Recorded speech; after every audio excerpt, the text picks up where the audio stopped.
प्रदेश की 25 बड़ी खबरों में आपका स्वागत है। रुख करते हैं खबरों की ओर। प्रयागराज नैनी में पुलिस मुठभेड़, एक बदमाश घायल, 2 गिरफ्तार, लूटी चेन हथियार बरामद।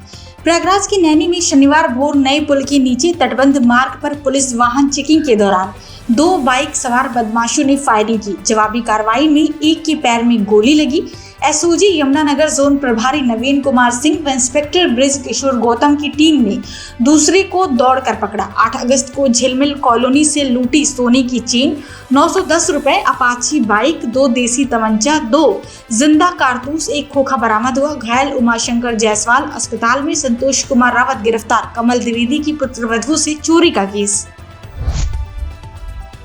1900 में पैदा हुए लोगों को 2024 में मिला सीएम आवास, सरकारी रिकॉर्ड में गड़बड़ी। प्रयागराज के पूरा घीसन गांव में मुख्यमंत्री आवास योजना में अनोखी धांधली। लगभग 20 लाभार्थियों की जन्मतिथि 1 जनवरी 1900 दर्ज है, जबकि वास्तविक उम्र 67 वर्ष है।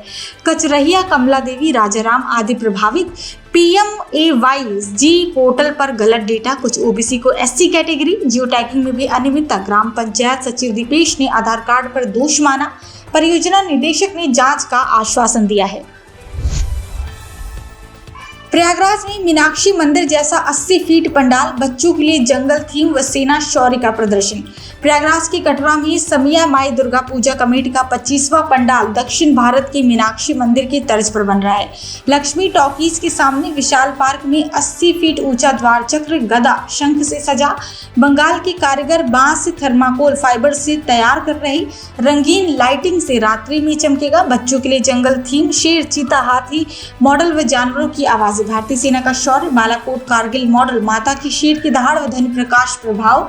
अध्यक्ष आनंद अग्रवाल और उपाध्यक्ष शिव बाबू गुप्ता की अगुवाई में। यूपी परिषदीय स्कूल शिक्षकों को छात्रवृत्ति प्रवेश फॉर्म की जिम्मेदारी। प्रयागराज के परिषदीय स्कूलों में शिक्षकों को छात्रवृत्ति और प्रवेश के लिए ऑनलाइन आवेदन कराने की जिम्मेदारी दी गई है। राष्ट्रीय आय योग्यता छात्रवृत्ति, राष्ट्रीय मिलिट्री स्कूल, नवोदय विद्यालय, विद्या ज्ञान और इंस्पायर अवार्ड के लिए आवेदन जरूरी है। निपुणता बढ़ाने का भी दायित्व है। बेसिक शिक्षा अधिकारी देवव्रत सिंह ने त्वरित कार्रवाई के निर्देश दिए। यूपी में बुलडोजर एक्शन। खैर में अतिक्रमणकारियों को 2 दिन की चेतावनी। खैर कस्बे में अतिक्रमण के खिलाफ तहसील प्रशासन व नगरपालिका ने अभियान शुरू किया। एसडीएम शिशिर कुमार सिंह ने चेतावनी दी कि 2 दिन में अतिक्रमण न हटाया तो कड़ी कार्रवाई होगी। शुक्रवार शाम नायब तहसीलदार काजोल तोमर व ईओ निषाद मधुरमय ने अलीगढ़ पलवल राजमार्ग पर टिंटी गांव तिराहा से सुभाष चौक तक तखत टीन सीट बोर्ड हटाए। अवैध ढाबों व दुकानों को चेतावनी। मंडलायुक्त संगीता सिंह के निर्देश पर जामुक्त बाजार का लक्ष्य 1 सप्ताह में पूरा सफाया। अलीगढ़ में हत्या के प्रयास के 3 दोषियों को 10 साल की सजा, 15-15 हजार जुर्माना। अलीगढ़ की अदालत ने गांधी पार्क क्षेत्र में 2019 की जानलेवा हमले के 3 दोषियों नसीम, वसीम और फरहान को 10-10 साल की कैद और 15-15 हजार रुपए जुर्माने की सजा सुनाई। मुवीन वारसी की शिकायत के अनुसार दहेज विवाद में उनके पिता शरीफ वारसी पर लोहे के औजार से हमला, नाले में फेंका गया। साक्ष्यों और गवाहों के आधार पर अपर जिला सत्र न्यायाधीश प्रतिभा सक्सेना ने फैसला सुनाया। अमरोहा में पुराने रंजिश में फहीम अहमद की गोली मारकर हत्या, जाकिर पर केस। अमरोहा की चकली मोहल्ले में शुक्रवार रात फहीम अहमद की गोली मारकर हत्या कर दी गई। पड़ोसी जाकिर के परिवार से पुराने रंजिश के चलते विवाद था। फहीम पचदरा से घर लौट रहा था, तभी जाकिर और साथियों ने काज़ेजादा में घेरकर उसकी गर्दन में गोली मारी, हवाई फायरिंग भी की। जिला अस्पताल में फहीम की मौत। एसपी अमित कुमार आनंद मौके पर पहुंचे। जाकिर व अज्ञात साथियों पर हत्या का केस दर्ज है। अमरोहा में अवैध संबंधों पर पत्नी की हत्या, पति को उम्र कैद और 20,000 रुपए जुर्माना। अमरोहा की अदालत ने पत्नी पूजा की हत्या के दोषी पति नितेश को उम्र कैद और 20,000 रुपए जुर्माने की सजा सुनाई। 2018 में शादीशुदा पूजा के प्रेमी सचिन से अवैध संबंधों का पता चलने पर नितेश ने 12 मार्च 2023 को उसकी पिटाई कर गला दबाकर हत्या की। पुलिस ने दहेज हत्या का केस बनाया, लेकिन अदालत ने सचिन और चिकित्सक की गवाही के आधार पर हत्या माना। नितेश जमानत पर था। गंगा एक्सप्रेसवे तैयार। मेरठ से प्रयागराज अब सिर्फ 6 घंटे में। उत्तर प्रदेश का 594 किलोमीटर लंबा गंगा एक्सप्रेस मेरठ से प्रयागराज तक लगभग पूरा हो गया है। अमरोहा की हसनपुर तहसील में 23.60 किलोमीटर सड़क, लाइटिंग, पाइपलाइन, ओवरब्रिज वह टोल बूथ तैयार, फिनिशिंग का अंतिम कार्य बाकी है। 1 महीने में वाहन दौड़ेंगे। नवंबर तक उद्घाटन की संभावना। वर्तमान 10 से 12 घंटे का सफर घटकर 6 से 7 घंटे हो जाएगा। औद्योगिक गलियारे के लिए भूमि अधिग्रहण धीमा। अधिशासी अभियंता राकेश कुमार मोगा ने पुष्टि की। कर्ज में डूबे राहिल ने अमरोहा में दी जान, वीडियो में बेटे से मांगी माफी। अमरोहा में कारोबारी नुकसान और कर्ज से परेशान राहिल उस्मानी ने आत्महत्या कर ली। 13 मिनट की वीडियो में उसने बेटे वली और पत्नी अकलीमा परवीन का जिक्र कर दर्द बयां किया। बेटे से नजर न मिलाने की शर्मिंदगी और भाई की मदद का उल्लेख। सतवंत द्वारा चेक को लेकर धमकी का आरोप। परिवार में मातम, रिश्तेदार ढाढ़स बंधा रहे हैं। पुलिस ने 4 लोगों पर ब्लैकमेलिंग का केस दर्ज किया है। बदायूं में 15 दिन से लापता किशोर का शव जंगल में लटका मिला। जीजा पर हत्या का आरोप। बदायूं के कादर चौक में बरेली के 14 वर्षीय राजू का शव जंगल में फंदे से लटका मिला। 15 दिन से लापता राजू अपनी बहन के घर रहता था। चाचा हंसराज ने बहनोई सोनू पर हत्या का आरोप लगाया। कहा वो बहन से मारपीट करता था, राजू विरोध करता था। पुलिस ने शव पोस्टमार्टम के लिए भेजा। थाना प्रभारी बारिश खान ने कहा रिपोर्ट के बाद कार्रवाई होगी। बदायूं में 3 माह से लापता मां बेटे का अपहरण, कोर्ट आदेश पर 7 पर एफआईआर। बदायूं की दातागंज में 10 मई को 19 वर्षीय गौतम की पत्नी रीता और 1 वर्षीय बेटे कार्तिक का अपहरण हो गया था। इको कार में सत्यवीर, रामरती, संदीप व 4 अज्ञात ने जबरन उठाया। पुलिस ने एफआईआर न दर्ज की। कोर्ट आदेश पर अब केस। 2 लाख फिरौती मांगी। हत्या की धमकी। इंस्पेक्टर गौरव बिश्नोई ने जांच का आश्वासन दिया। स्वजन परेशान है। मुस्लिम मां ने बेटी को दफनाने की जिद की, रिश्तेदार छोड़कर चले गए। गांव वालों ने किया हिंदू रीति से अंतिम संस्कार।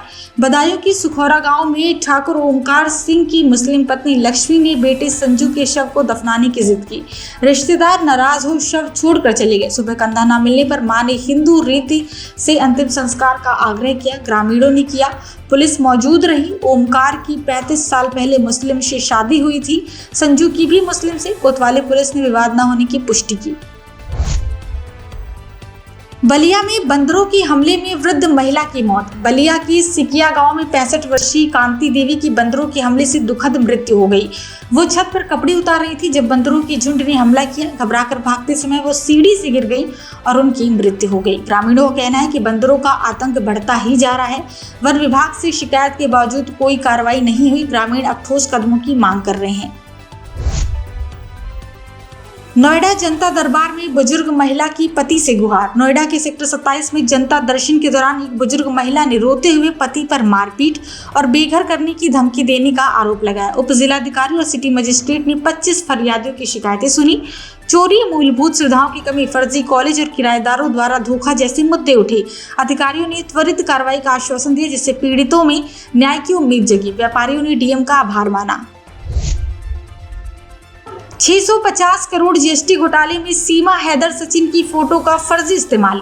ईडी की जांच में 650 करोड़ के इनपुट टैक्स क्रेडिट घोटाले का खुलासा हुआ, जहां शेल कंपनियों से फर्जी लेन देन कर सरकार को चूना लगाया गया।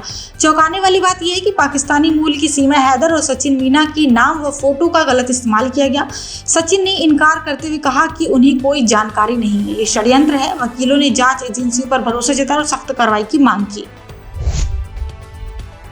दहेज हत्याओं पर अंकुश। गोरखपुर जोन में गांव-गांव लगेगी चौपालें। गोरखपुर जोन के 11 जिलों में पिछले 4 वर्षों में 1030 बहुओं की दहेज हत्याओं में मौत हुई। पुलिस नई पहल शुरू कर रही, जहां दहेज सम्मेलन आयोजित कर पीड़ित परिवारों की व्यथा सुनी जाएगी। गांव-गांव चौपालें लगेंगी। आशा बहु व आंगनबाड़ी कार्यकर्ताओं की मदद से महिलाओं को काउंसलिंग व सरकारी योजनाओं से जोड़ा जाएगा। असुरक्षित महिलाओं को सुरक्षित स्थान पर पहुंचाया जाएगा। एडीजी मूथा अशोक जैन ने सख्त निर्देश जारी किए हैं। धोखाधड़ी करने वाले दंपति व बेटे को जेल, एक जमीन 2 लोगों को बेची। गोरखपुर के खजनी थाना क्षेत्र में एक दंपति व उनके बेटे ने जालसाजी कर एक ही जमीन को 2 अलग-अलग लोगों को बेच दिया। सुनारी शंकर गांव की अनारी देवी को 25 लाख में रजिस्ट्री, जबकि सियर गांव की आशा देवी को 18 लाख में बैनामा किया। कुल 2.25 करोड़ की ठगी का मामला। पीड़ित की शिकायत पर पुलिस ने मुकदमा दर्ज कर तीनों आरोपियों दिनेश सिंह, मीना सिंह व युवराज सिंह को गिरफ्तार कर जेल भेज दिया। प्रेमी की मारपीट से आहत छात्रा ने फांसी लगाई, पुलिस जांच में जुटी। गोरखपुर के खजनी क्षेत्र में 17 वर्षीय छात्रा ने प्रेमी ब्रिज बिहारी की मारपीट से आहत होकर गुरुवार रात फांसी लगाकर आत्महत्या कर ली। देवरिया की कौड़ी बाजार निवासी प्रेमी के साथ विवाद के दौरान उसने अभद्रता की, मारपीट की और मोबाइल छीन लिया। परिजनों की तहरीर पर पुलिस ने आरोपी को हिरासत में ले लिया। फॉरेंसिक टीम ने छानबीन की। एसपी दक्षिणी जितेंद्र कुमार ने सख्त कार्रवाई का आश्वासन दिया। राप्ती नदी के ऊपर रात में ड्रोन उड़ने से ग्रामीण दहशत में, पुलिस ने किया स्पष्ट। कैंपरगंज के राप्ती नदी तटवर्ती गांव रिगौली, मिरमहिया, चकदाहा आदि में शुक्रवार रात ड्रोन उड़ने से ग्रामीण भयभीत, चोरों की अफवाह से दहशत फैली।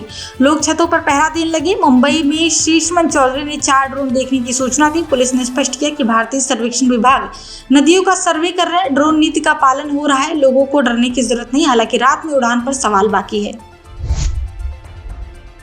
फेल छात्रों को नया मौका। सीबीएसई 2026 परीक्षा के लिए 30 सितंबर तक आवेदन। सीबीएसई ने 10वीं 12वीं की 2026 बोर्ड परीक्षा के लिए निजी छात्रों का पंजीकरण शुरू किया।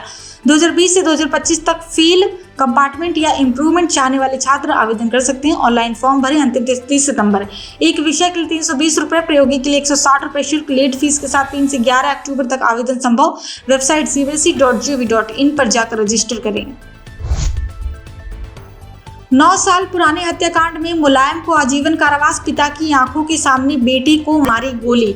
अयोध्या में 13 मार्च 2016 को पुरानी रंजिश के चलते जितेंद्र तिवारी की हत्या के मामले में कोर्ट ने सूर्य कुमार यादव उर्फ मुलायम को आजीवन कठोर कारावास व 30,000 जुर्माने की सजा सुनाई है। अपर जिला सत्र न्यायाधीश प्रतिभा नारायण ने फैसला दिया। मुलायम ने पिता हरिश्चंद्र तिवारी की आंखों के सामने जितेंद्र को गोली मारी। नानू ने पकड़ा। मरते वक्त बेटे ने दोषी बताया। अवैध तमंचे के लिए 3 साल की अतिरिक्त सजा। नानू का केस अलग है। नेपाल जेलों से फरार 7 कैदियों को पकड़ा गया। भारत नेपाल सीमा पर सतर्कता बरती। नेपाल के जिन्जे आंदोलन के दौरान चितवन, नवलपरासी व काठमांडू जेलों से फरार 7 कैदियों को रूपंदेही पुलिस ने गिरफ्तार कर जेल भेज दिया। इनमें 6 विदेशी नागरिक, भारत के अब्बास खान, अनिल गिरी, राजपाल सिंह, मोनू कश्यप, तंजानिया की रामधनी सिम्बा, मोम्बी व त्वालिब की पेबो पाशुआ शामिल है। नेपाली करिश्मा रानी भी पकड़ी गई। एसएसबी की मदद से भारत सीमा पर पकड़े गए। पुलिस ने सीमा पर चौकसी बढ़ाई, कर्फ्यू आंशिक हटाया। सिद्धार्थ उद्योग संघ ने व्यापार फिर शुरू करने की अपील की है। नेपाल हिंसा में गाजियाबाद की राजेश गोला की दर्दनाक मौत। गाजियाबाद की मास्टर कॉलोनी नंदग्राम निवासी 55 वर्षीय राजेश गोला की नेपाल में हिंसा के दौरान 9 सितंबर को मौत हो गई।